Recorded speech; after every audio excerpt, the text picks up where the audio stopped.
Langkah dan janji Kepala Dinas Peternakan Provinsi NTT dalam mengatasi kegagalan bantuan ternak yang terjadi pada program-program sebelumnya adalah melakukan evaluasi dan peningkatan pengawasan. Hal ini disampaikan oleh Johanna Lisa Pali pada hari Rabu, tanggal 18 Agustus tahun 2021, di ruang kerjanya. Kepada awak media, Johanna juga mengatakan agar masyarakat dapat mampu memanfaatkan kondisi alam kita sebaik mungkin serta memiliki keterampilan dalam beternak. Dirinya juga telah bertemu dengan Kepala Dinas BPMD dalam rangka untuk memanfaatkan BUMDes yang ada untuk membantu masyarakat dalam pengelolaan pakan ternak. Selengkapnya ikuti perbincangan Kadis Peternakan Provinsi NTT bersama awak media di sini. Tetapi jangan lupa dukung channel ini dengan tekan like, subscribe, komentar, bagikan dan nyalakan lonceng notifikasinya agar Bapak Ibu dapat mengikuti berita-berita terbaru di sini.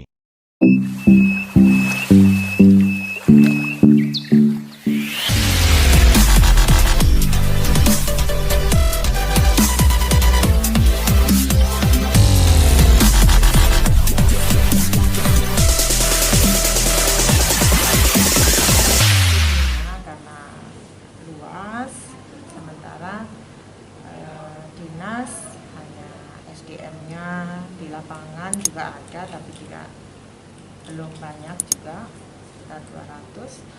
Kalau lihat NTT ini sebagai provinsi kepulauan, kalau pembinaan dari dinas mau langsung ke bawah tentu itu membutuhkan kos yang tinggi.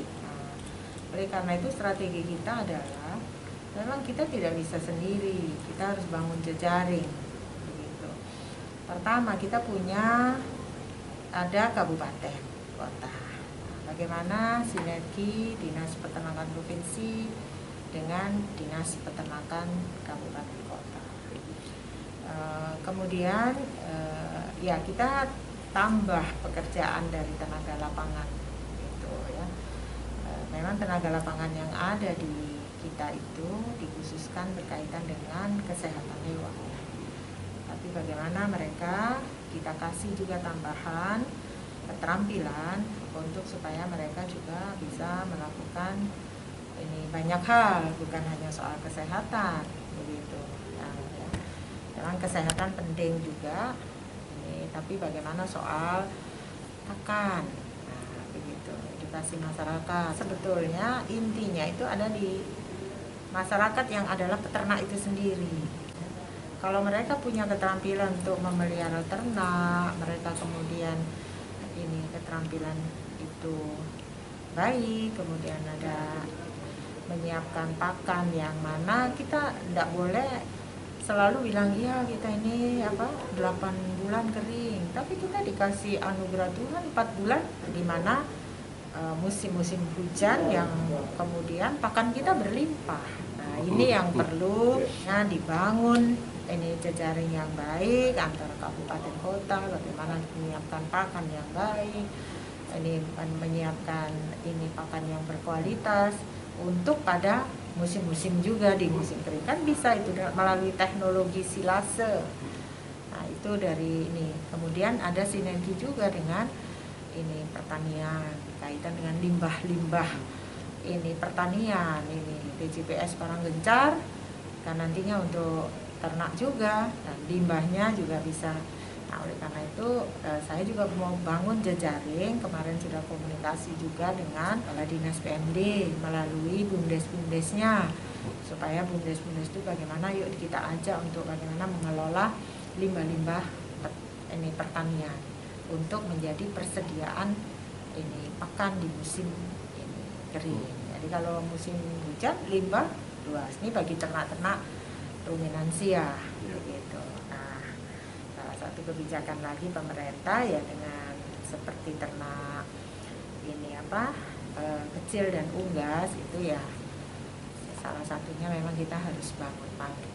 Karena itu kita mengupayakan membangun ini jejaring itu strategi, karena kami tidak cukup mampu untuk bisa menjangkau sampai di bawah, begitu. Kita sama-sama keroyokan dengan berbagai helix ya, berbagai stakeholder gitu. Ada keterlibatan banyak pihak untuk supaya bisa sama-sama bagaimana membangun ini Kita tahu juga bahwa program Gubernur NTT adalah mensejahterakan masyarakat. Nah, salah satu dinas yang mampu atau cukup harus mendukung program ini adalah peternakan sendiri. Kita lihat juga kemarin DPR mengkritisi dinas ini terkait dengan kegagalan entah dari Pimper lama, bantuan-bantuan sapi, ayam, dan lain-lain ke masyarakat tidak tepat sasaran. Langkah-langkah ini yang menjadi pengalaman baru buat Mama. Kami masih melihat juga teman-teman wartawan masih mengkritisi ini di Mama. Tapi dengan melihat situasi seperti ini, langkah yang akan Mama lakukan itu apa? Ya, kami tentu lakukan evaluasi ya, dari apa yang dilihat oleh banyak ini ya. Kemudian ada pada kesimpulan bahwa ya bantuan-bantuan itu, tetapi sebetulnya bukan seluruh ya. Bantuan yang kita berikan itu ya ada, memang kita tidak boleh pungkiri bahwa ada, tapi ada juga yang berhasil. Nah, gitu. Oleh karena itu kami sementara lakukan ini evaluasi. Itu tadi, pendampingan itu menjadi penting. Nah, karena kita tidak cukup, maka kita buka jejaring untuk supaya pendampingan tuh mari kita ke provinsi yang ada tenaganya di lapangan, tapi kabupaten juga sama-sama. Karena kan masyarakatnya ada masyarakat kabupaten, meskipun bantuannya provinsi, begitu. Jadi tetap masyarakat ini pemerintah kabupaten kita ajak gitu ya untuk ini. Dan kita mensinergikan dengan kegiatan kita. Jadi kita nggak otomatis ketika kita ke bawah melakukan pembinaan untuk kegiatan lain, tapi kita juga melakukan ini pendampingan supaya paling tidak ada 2 kelompok yang kita jangkau, misalnya sekali kita pergi, supaya kita paling tidak bisa melihat kira-kira apa ini yang kurang gitu ya. Terus kemudian yang saya melihat itu bahwa bantuan itu harusnya satu paket lengkap, ya kan?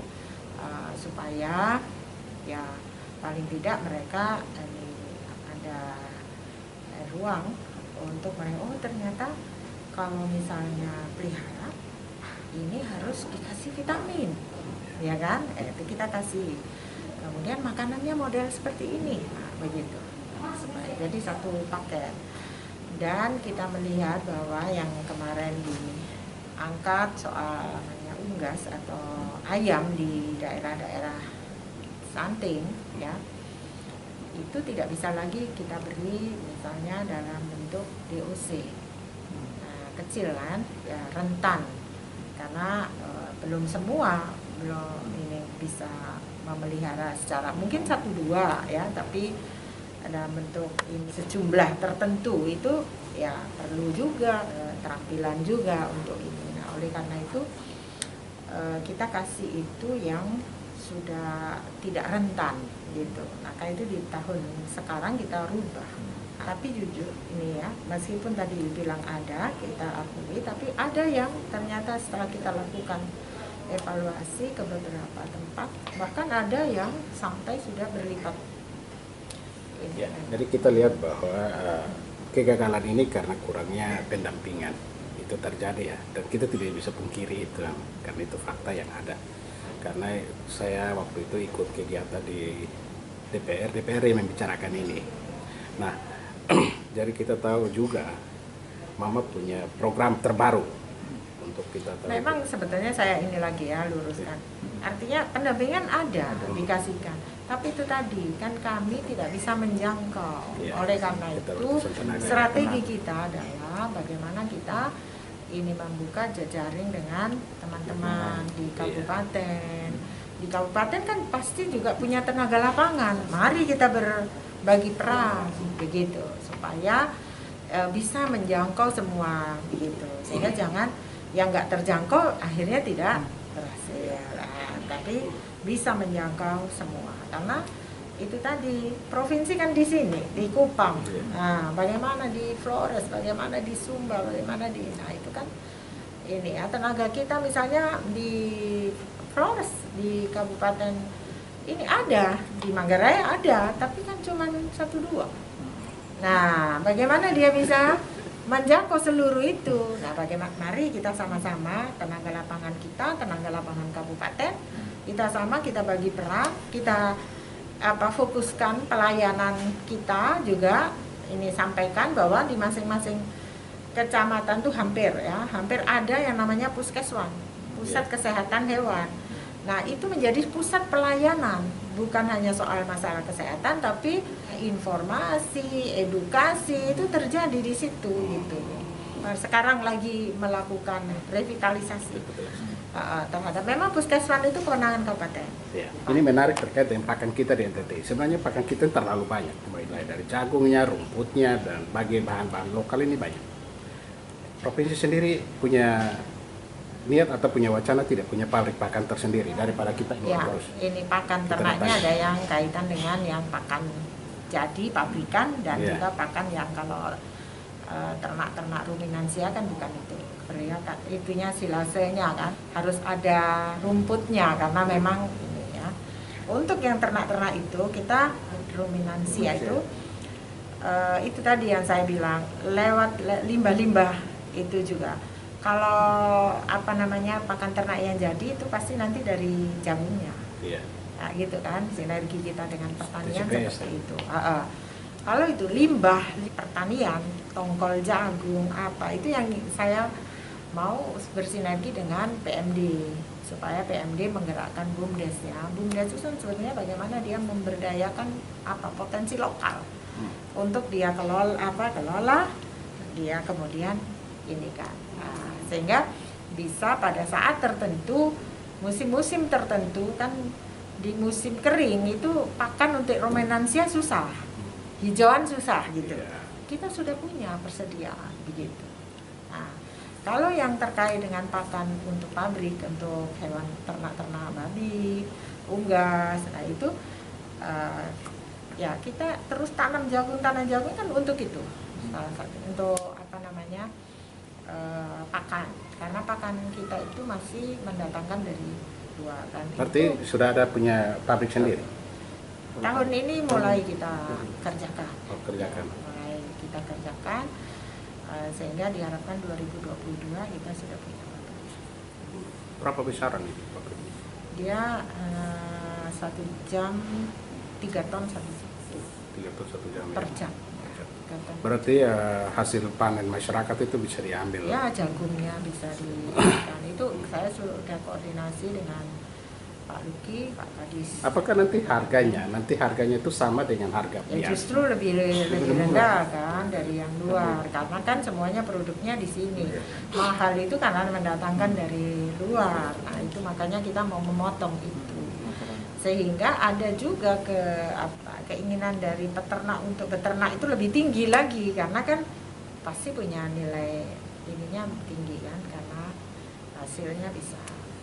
Kalau ini dinas punya program bantuan ini apa-apa saja? Ini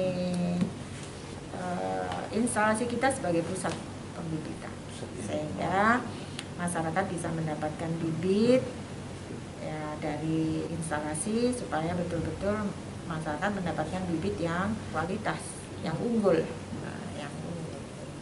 Jadi kita pengen dia menjadi pusat pembibitan. Ya.